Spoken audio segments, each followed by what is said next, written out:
السلام علیکم ورحمۃ اللہ۔ ماشاء اللہ، 2 شعبان المعظم کی رات شروع ہو چکی ہے کہ اس رات کو اللہ پاک کی ایک بہت ہی برگزیدہ ہستی، بہت بڑے عالم دین، بہت بڑے عالم باعمل، مفتی اسلام، شیخ القرآن، شیخ التفسیر، شیخ الحدیث، جو مفسر کے بہت بڑے منصب پر فائز، محدث کے بہت بڑے منصب پر فائز، مجتہد مطلق کے منصب پر فائز، یعنی درجہ اجتہاد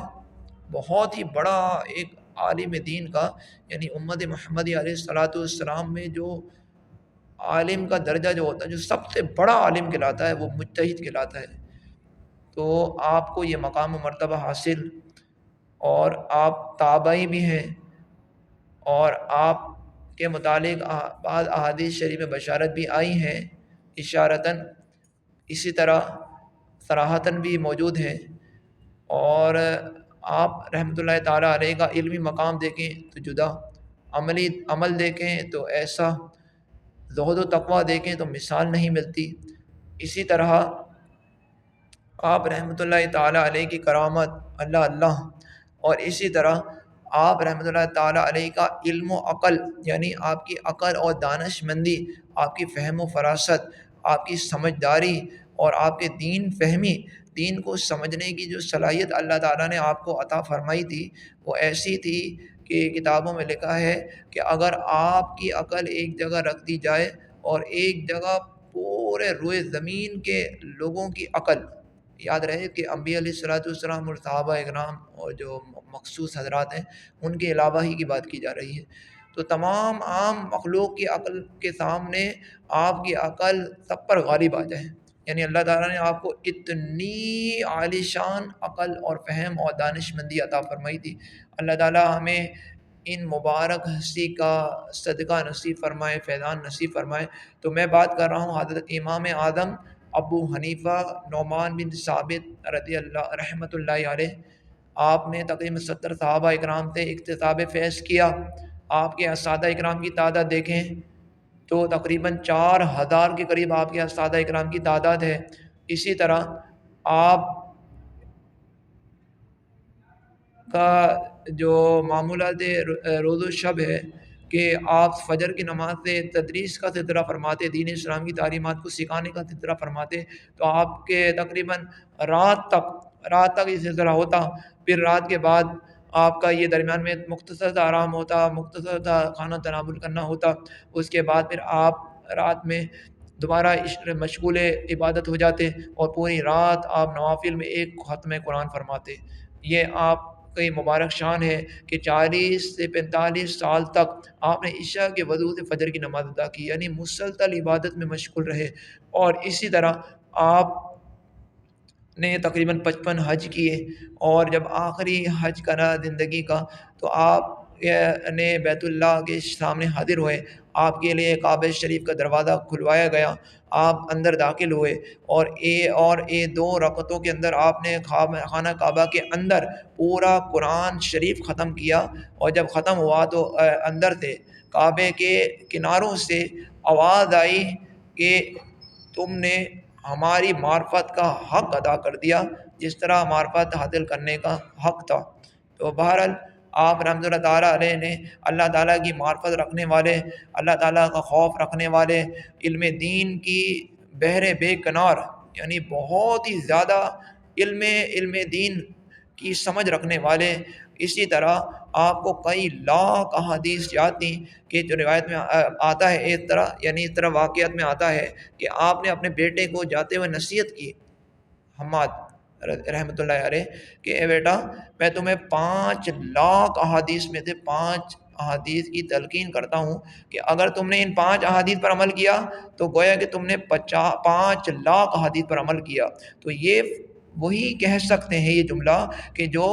حدیث کو یاد کیے ہوئے ہوں، جن کی حدیث پر نظر ہو، حدیث کے فہم پر نظر ہو، فہم ان کو حاضر ہو۔ تو اسی طرح حضرت امام اعظم رحمۃ اللہ تعالیٰ علیہ کا مقام بہت بلند ہے۔ بعض اعتراض کرنے والے طرح طرح کے اعتراضات کرتے ہیں کہ ان کو تو تفسیر کا علم ہی، نعوذ باللہ، ان کو حدیث کا علم نہیں۔ حالانکہ امام بخاری رحمۃ اللہ تعالیٰ علیہ، جن کا نام بخاری لوگ کتنی جگہ لیتے ہیں اور لوگ لیتے ہیں، تو لیکن حضرت امام اعظم ابو حنیفہ رحمۃ اللہ تعالیٰ علیہ یہ امام بخاری کے استادوں کے استادوں کے استادوں کے استادوں کے استادوں میں شمار ہوتا ہے۔ یعنی جب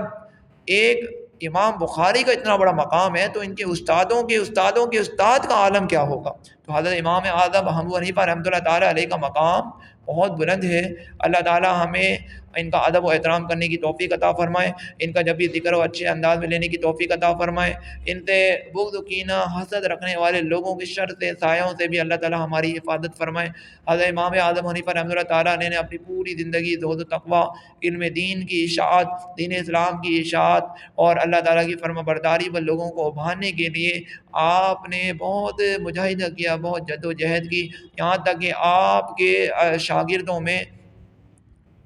مجتہد کے منصب پر فائز حضرات بھی آپ کے مجالس میں موجود تھے۔ حضرت امام یوسف رحمۃ اللہ تعالیٰ علیہ، حضرت امام محمد رحمۃ اللہ تعالیٰ علیہ، ان کو بھی درجہ اجتہاد حاصل تھا آپ کی صحبت بابرکت کی وجہ سے۔ اسی طرح حضرت امام اعظم حنیفہ رحمۃ اللہ تعالیٰ علیہ، بعض اوقات ایسا مسئلہ ہوتا جس کے مسئلے کے حل کے لیے آپ نے تقریباً 6 مہینے تک لگاتار قرآن پاک کا ختم فرمایا، کہ آپ قرآن پاک کی اتنی گہرائی میں اترتے گئے پھر ایک نتیجے پر پہنچے اور آپ نے وہ مسئلہ بیان کیا۔ تو امام اعظم حنیفہ رحمۃ اللہ تعالیٰ علیہ کے مبارک اقوال میں ملتے ہیں کہ جو صحیح حدیث ہے وہ میرا ایمان ہے، تو اسی طرح وہی میرا مذہب ہے۔ تو آپ رحمۃ اللہ تعالیٰ علیہ کے ایسے حساس طبیعت تھے کہ مطلب یعنی کہ قرآن و حدیث پر اتنی نظر، اور آپ رحمۃ اللہ تعالیٰ علیہ کا اتنا بڑا مقام، اللہ تعالیٰ ہمیں ان کی برکتوں سے مستفید فرمائے، اس کی دنیا اور آخرت میں برکتیں اور بھلائیاں عطا فرمائے۔ امام اعظم حنیفہ رحمۃ اللہ تعالیٰ علیہ کی سیرت کے باب پڑھتے چلے جائیں، سنتے چلے جائیں تو ختم نہ ہو، لیکن حضرت امام اعظم حنیفہ رحمۃ اللہ تعالیٰ علیہ کی میں کچھ بار عرض کرتا ہوں کہ آپ کو امام المسلمین کا لقب کہاں سے ملا؟ تو حضرت امام اعظم حنیفہ رحمۃ اللہ تعالیٰ علیہ کا ان کو لقب کسی عام ہستی سے نہیں، بلکہ تمام نبیوں کے امام، تمام رسولوں کے امام، تمام نیکوں کے امام، تمام خلق کے امام حضرت محمد مصطفیٰ صلی اللہ تعالیٰ علیہ وسلم کی مبارک بارگاہ سے ملا ہے کہ آپ مدینہ شریف میں روز رسول پر حاضر ہوئے، آپ نے سلام عرض کیا، السلام علیکم یا سید المرسلین، اے تمام رسولوں کے امام صلی اللہ تعالیٰ علیہ وسلم، آپ پر سلام ہو۔ تو جالی مبارکہ کے اندر سے آواز آئی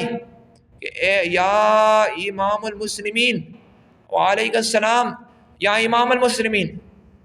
اے تمام مسلمانوں کے امام، آپ پر بھی سلامتی ہو۔ تو آپ کو جو امام کا لقب حاصل ہوا ہے، مسلمانوں کے امام کا لقب جو حاصل ہوا ہے، آپ کو یہ پیارے آقا علیہ الصلوۃ والسلام کے دربار اقدس سے حاصل ہوا ہے۔ حضرت امام اعظم ابو حنیفہ رحمۃ اللہ تعالیٰ علیہ کے متعلق کئی احادیث وغیرہ بھی آتی ہیں کہ جو اشارتاً بعض صراحتاً الفاظ کے ساتھ بھی، کہ جس میں آپ کی بشارت دی گئی تھی، میں فرمایا گیا ایک مرتبہ حضرت امام اعظم ابو حنیفہ رحمۃ اللہ تعالیٰ علیہ نے ایک خواب دیکھا۔ خواب میں دیکھتے ہیں کہ وہ پیارے آقا علیہ الصلوۃ والسلام کی قبر انور کے پاس موجود ہیں، قبر کھودتے ہیں اور یہاں تک کہ دیکھتے ہیں تو ان کو کچھ ہڈیاں ملی ہیں۔ تو جب یہ معاملہ دیکھتے ہیں تو ان پر ایک حیرانگی اور ایک وحشت سی سوار ہو جاتی ہے۔ اس مسئلے کے حل کے لیے وہ اس وقت کے امام المعبرین حضرت امام سیرین رحمۃ اللہ علیہ کے حضور حاضر ہوتے ہیں، عرض کرتے ہیں کہ حضور آج میں نے ایسا عجیب و غریب خواب دیکھا، آپ اس کی تعبیر بتائیں۔ حضرت امام ابو سیرین رحمۃ اللہ تعالیٰ نے جب یہ واقعہ سنا تو انہوں نے پوچھا کہ بتاؤ یہ واقعہ تمہارا ہے یا کسی اور کا ہے؟ تو انہوں نے بولا یہ میرا ہے۔ انہوں نے بتایا کہ تم ابو حنیفہ ہو؟ تو حضرت امام ابو حنیفہ رحمۃ اللہ تعالیٰ فرمانے لگے کہ ہاں۔ تو انہوں نے فرمانے لگے کہ دکھاؤ اپنی قمیض ظاہر کرو، یعنی 2 کندھوں کے درمیان آگے یا پیچھے ظاہر کرو۔ انہوں نے بتایا وہ تل کا نشان ہوگا، وہ کہاں ہے؟ تو دیکھا انہوں نے دونوں کندھوں کے درمیان، تو تل کا نشان دیکھا تو واقعی میں آپ کی جگہ تل کا نشان تھا۔ تو انہوں نے فرمایا کہ یہ واقعہ مجھے روایت میں ملتا ہے کہ ایک شخص ہوگا کہ جس کے دو کندھوں کے درمیان تل ہوگا، اور وہ اگرچہ دین سمیٹ کر کہیں بھی محفوظ ہو جائے وہ شخص ظاہر کر دے گا۔ یہ حدیث کا مفہوم عرض کر رہا ہوں۔ تو انہوں نے یہ حضرت امام ابو سیرین رحمۃ اللہ تعالیٰ علیہ نے یہ واقعہ حضرت علی کرمۃ اللہ وجہ الکریم کی روایت سے یہ واقعہ بیان فرمایا۔ تو اللہ تعالیٰ ہمیں اس مبارک ہستی حضرت امام اعظم ابو حنیفہ نعمان بن ثابت رضی رحمۃ اللہ علیہ کا یوم عرس کے موقع پر ان کی سیرت کو پڑھنے، عمل کرنے، پھیلانے کی توفیق عطا فرمائے، اور ان پر جو اعتراضات کرتے ہیں، بغض، کینہ، حسد، عداوت کے طور پر جو ان سے غلط باتیں ان سے منسوب کرتے ہیں، تو اللہ تعالیٰ ان لوگوں کو بھی ہدایت نصیب فرمائے۔ اور کیونکہ یہ مجتہد کے منصب پر بھی فائز تھے، تو حضرت امام اعظم ابو حنیفہ رحمۃ اللہ تعالیٰ علیہ یہ انہوں نے اجتہاد جو کر کے جو مسائل شرعیہ جو قرآن و حدیث میں واضح طور پر جس کے اشارے نہیں مطلب اشاروں کو باریک اشارے جس تک عام لوگوں کی رسائی نہیں، تو ان اشاروں کی بنا پر ان کی آپ نے گہرائی سے جو پورے اجتہاد کی شرائط ہوتے ہیں، آپ نے احکام جو ہیں وہ بیان فرمائے۔ تو ان باریک مسائل میں ایک عام آدمی جس کی اس تک پہنچ نہیں ہوتی، ان مسائل میں اس کو تقلید کرنا یہ لازم ہوتا ہے۔ اس پر پورے مسائل موجود ہیں، تو اسی وجہ سے جو ان باریک مسائل میں تقلید کرتے ہیں وہ تمام گروہ حنفی کہلاتے ہیں، احناف کہلاتے ہیں۔ تو اسی وجہ سے آپ دیکھتے ہیں نماز کے آخر میں لکھا ہوتا ہے نماز حنفی، نماز کا طریقہ حنفی، تو یہ اسی قبیل سے ہوتا ہے۔ رائے یہ کہ جو بالکل واضح مسائل ہیں تو اس میں ہم کسی کی تقلید نہیں کرتے، ہم نے سنا مانا تو بس۔ یہ چیز جیسے اللہ ایک ہے، حضور آخری نبی ہیں علیہ الصلوۃ والسلام، تو اسی طرح تو یہ لیکن وہ باریک مسائل جس تک عام آدمی کی پہنچ نہیں ہوتی، ہم اس میں کسی مقلد کسی مجتہد کے پابند ہوتے ہیں کہ کسی ایک مجتہد کی تقلید کریں کہ جو احکام شرعیہ وہ ہمیں بیان کریں قرآن و حدیث سے نکال کر اس کی ہم پیروی کریں۔ تو حضرت امام اعظم ابو حنیفہ رحمۃ اللہ تعالیٰ علیہ کا شمار بھی انہی حضرات میں سے ہوتا ہے۔ اسی طرح حضرت امام شافعی، امام مالک، امام احمد بن حنبل یہ بھی الگ مجتہد ہیں، لیکن جو مقام اور مرتبہ حضرت امام اعظم ابو حنیفہ رحمۃ اللہ تعالیٰ علیہ کو حاصل ہے وہ ان حضرات کو نہیں، کیونکہ حضرت امام اعظم ابو حنیفہ رحمۃ اللہ تعالیٰ علیہ تابعی ہیں، لیکن امام مالک، امام شافعی، امام احمد بن حنبل تابعی نہیں ہیں۔ حضرت امام اعظم ابو حنیفہ رحمۃ اللہ تعالیٰ علیہ نے کئی صحابہ اکرام سے ملاقات کی، لیکن ان حضرات سے صحابہ اکرام کی ملاقات کرنا